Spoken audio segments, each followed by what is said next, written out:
தேர்தல் பத்திர திட்டம் மூலம் பாஜகவிற்கு 6,654 கோடி ரூபாய் எங்கிருந்து வந்தது என கேள்வி எழுப்பியுள்ள திமுக எம்பி கனிமொழி, பாஜக மீண்டும் ஆட்சிக்கு வந்தால் இந்திய நாடே தோற்றுப்போகும் என தெரிவித்துள்ளார்.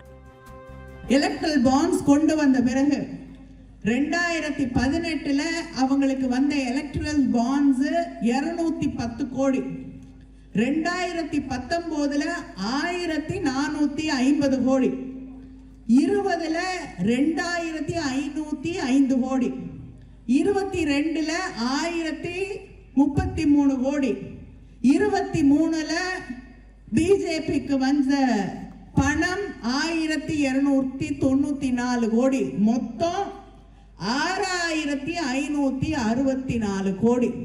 எங்கிருந்து வந்ததுன்னு தெரியாது, யார் கொடுத்ததுன்னு தெரியாது. ஆனா இந்த நாட்டிலேயே மிக பணக்கார கட்சி ஒன்று இருக்குன்னா அது அவங்க தான்.